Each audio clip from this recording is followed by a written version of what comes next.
Vamos dar o foco no que realmente importa: arte. A arte que nos salva e incomoda socialistas mequetrefes, neoliberais que pipocam mais que buraco no asfalto e fascistas que nunca dormem a vociferar ódio divino para calar o orgasmo dos amantes.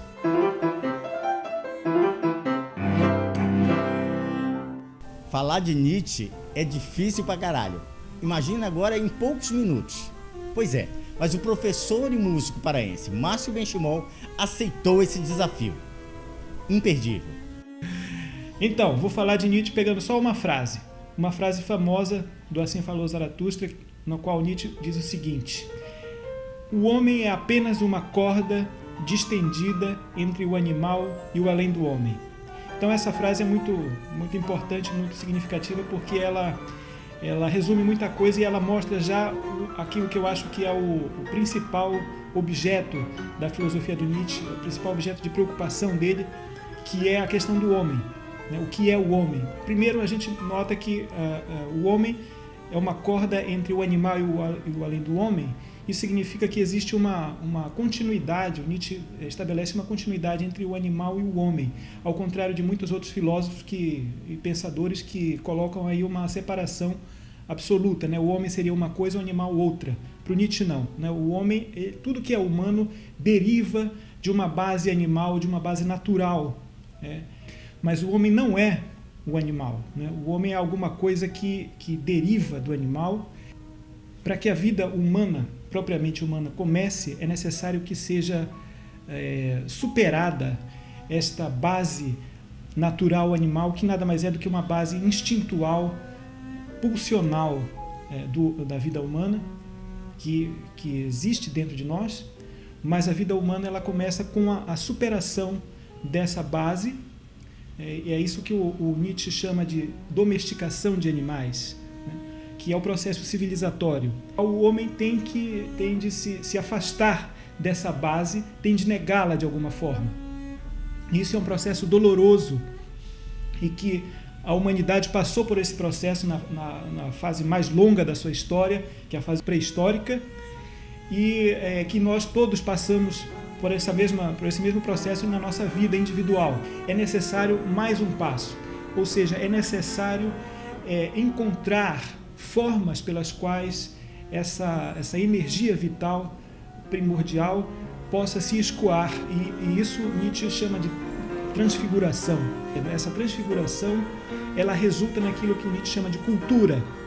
Cultura nada mais é do que o resultado dessa transfiguração, dessa energia pulsional da qual nós nos afastamos.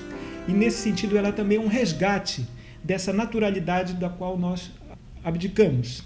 Então a cultura, a arte, a religião, a mitologia, a filosofia, tudo isso são formas pelas quais essa base instintual se expressa, e são formas pelas quais a vida humana se destaca da vida animal, e ela passa a se voltar para si mesma, passa a fruir de si mesma e passa a criar um sentido para si mesma. Ou seja, através da cultura é que o homem inventa a sua própria vida. A figura do além do homem, que está naquela frase com a qual eu comecei, em primeiro lugar, o além do homem não é alguma coisa que está de fato além do homem, no sentido de que ela não seria mais humana. Eu creio que a tradução mais correta seria o homem além, o homem do além, ou seja, é uma forma humana vindoura que é diferente dessa atual e que supostamente seria superior a essa forma humana atual. Qual é essa forma? Não se sabe, Nietzsche não diz o que é isso daí, mas ela significa essa necessária abertura da vida humana a essas possibilidades infinitas e inauditas, que a vida oferece e que devem ser sempre deixadas em aberto. Ou seja, o homem é sempre uma obra em aberto.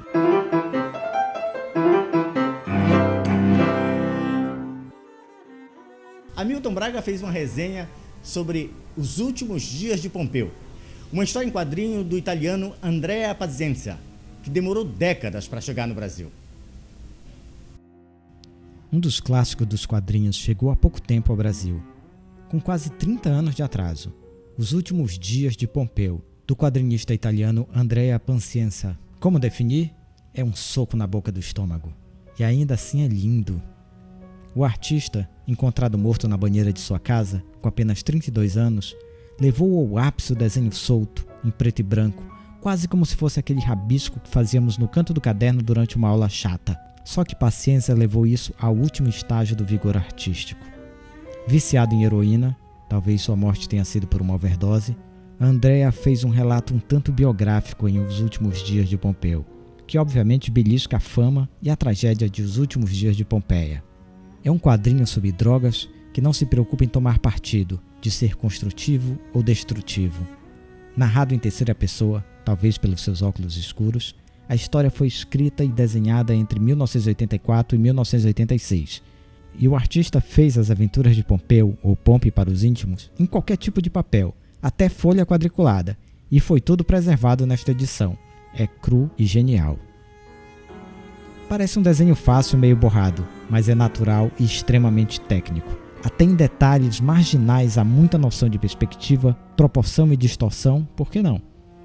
Vê-se a qualidade de uma obra dessas pelo risco, e aí há o duplo sentido do risco, do traço e do abismo. O texto é excelente, não é uma leitura fácil, é um anti-herói e em dias comuns na vida de um drogado. Não consegue se livrar do vício, precisa estar chapado para fazer as coisas cotidianas, e buscar ajuda parece doloroso demais.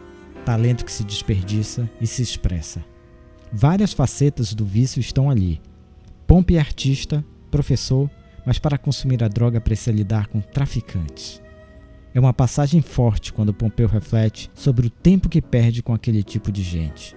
Quando uma obra trata de viagens interiores, sempre há expectativa sobre como as narrativas mentais vão ser transpostas. E quando se consegue isso, o resultado é espetacular, como em Transporting, The Wall, A Metamorfose e Alice no País das Maravilhas, para ficar em algumas obras.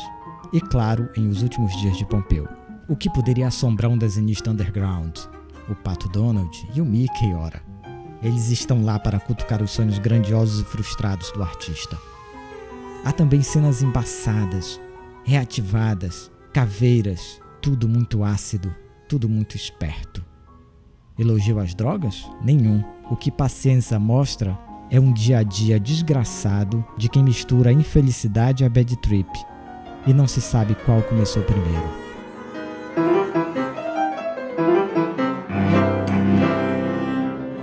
Bom, pessoal, encerramos o nosso domínio público. Foi um prazer estar aqui com vocês mais uma vez. Até a próxima.